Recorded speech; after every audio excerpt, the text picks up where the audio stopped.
Today I'm going to tell you the untold truth of defensive end Ronnie Perkins, as well as go deep on what OU's defensive line depth chart could look like heading into the first game of the season, and all that's coming up after the bumper. What do you mean you don't subscribe to my son's YouTube channel?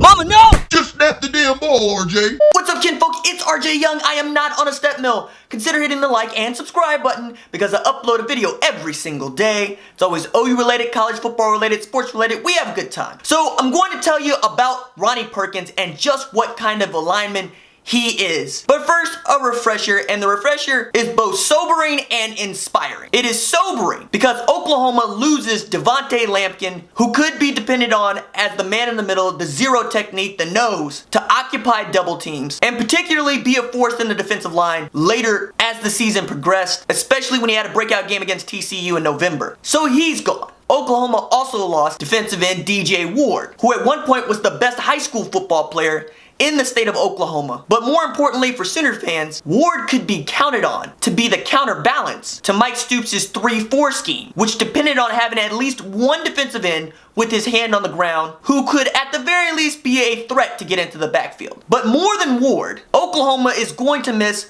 Obo Okoronkwo. You know Obo as the jack linebacker playing the star position in Mike Stoops' 3-4 scheme. We also know him as the Big 12 Defensive Player of the Year last year, recording 8 sacks and playing out of his mind and to exhaustion in OU's win over Texas last season. So that's 3 spots on the defensive line that Oklahoma must replace in 2018. Now this is the inspiring part. There's talent on the defensive line. There are guys who absolutely have the potential to be as good as the guys who left, or better in some cases. One of those players actually saw significant playing time last year and is my pick to be the breakout star on the defensive line. He is Kenneth Mann. Kenneth Mann played in 13 games last year, recording 5 sacks and 6 tackles for loss. This is a guy who was not highly regarded coming out of high school. He's a 3-star recruit and turned down offers from Tulsa, Kansas State, Oklahoma State, and Iowa State to come to Oklahoma. However, Kenneth Mann is that guy that I have picked to be the guy to step in and take DJ Ward's spot as the dominant defensive end with his hand on the ground. His spring game was bonkers. He had at least 1 sack where I saw him really just get upset that he couldn't go hit the quarterback. Thank you for not hitting Kyler Murray, Kenneth. We need that guy to play. But I think this is the year that he gets to make the leap, make the jump, and do big things on the line. He's also a guy that defensive ends coach Calvin Thibodeau has praised for his ability to continue to grow and take the coaching, saying, quote, "Really proud of him, man, because he's a guy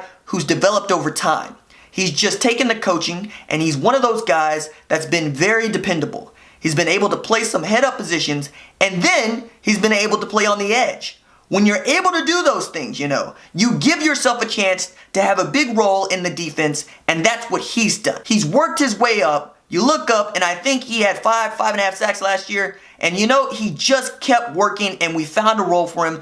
So just really proud of him. Very similar to DJ Ward, but he's actually a little bigger." Confident words from Coach Thibodeau, who's also going to lean on guys like Amani Bledsoe to not only play, but be a leader on the defense as a whole, not just the defensive line. And we saw that as Bledsoe was the only defensive lineman to attend Big 12 media days. And while I think Amani Bledsoe has the edge, do not count out Jinx's own Marquise Q Overton. Folks tend to forget that Overton is the leading tackler on the defensive line with 43. He started 9 games last year, including OU's final 7, and played in all 14. I expect Q Overton to play a huge role on this defense, but the guy who might have this most to say about what Q Overton and Amani Bledsoe do is Neville Gallimore, Big Canada. I've spoken a lot about Big Canada in the past month because his physical features and his talent is unparalleled on the defensive line. You know about his size. He's 6'2", 330. You know about his speed. He runs a 4.7 40. You know about his strength. He squats nearly 800 pounds. Now we need to know if the light bulb has come on, if he flipped the switch. And if Neville Gallimore can become the kind of force that everybody on the defense, that the coaching staff, that fans believe he can be, Gallimore could be the key to unleashing an outstanding and dominant defense. Now, there are other guys who are going to play a role. Guys like Dylan Fa'amatu, Tyrese Lott, possibly even Jordan Kelly, Ron Tatum, Troy James, Arthur McGinnis, and Zacchaeus McKinney. But the guy I have my eye on is freshman early enrollee Ronnie Perkins. Perkins was a 4-star defensive end, U.S. Army All-American. He was the number 6 ranked weak side defensive end in his class and the number 3 ranked recruit out of the state of Missouri. Coming out of high school, he's already 6'3", 256 pounds. He had 32 offers, including every blue blood: Texas, Florida, Georgia, Miami, Michigan, Notre Dame, USC, and he picked Oklahoma. As a prep senior, he had 73 tackles and 15 sacks in just 12 games. He also could play on the other side of the ball for Lutheran North, as he finished the season with 7 catches for 182 yards with 4 touchdowns as a tight end. Now, Perkins' physical size and his ability make him more slotted to play a defensive end role in a 4-3 scheme. But with Mike Stoops toying with the idea of a 4-2-5, feels like Ronnie Perkins could be a guy who could put his hand on the ground, play that single gap technique,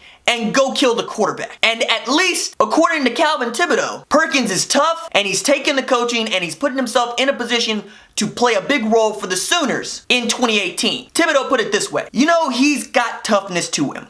We coach them hard, but we love them harder here, and he responds to it. He tried to get in front of the guys during the spring, so his mentality is a little different. He's a tough kid, so that toughness allows him to have a chance to play as a true freshman. The one thing that Calvin Thibodeau made clear to OU Insider is that he likes having big, athletic bodies to put in front of offensive linemen who are going to try to impose their will on OU's defense in 2018. And he's got a couple guys weighing 300 plus pounds that can get off a block and get into the backfield. Should be fun to watch. All right, that's it for me. Deuces.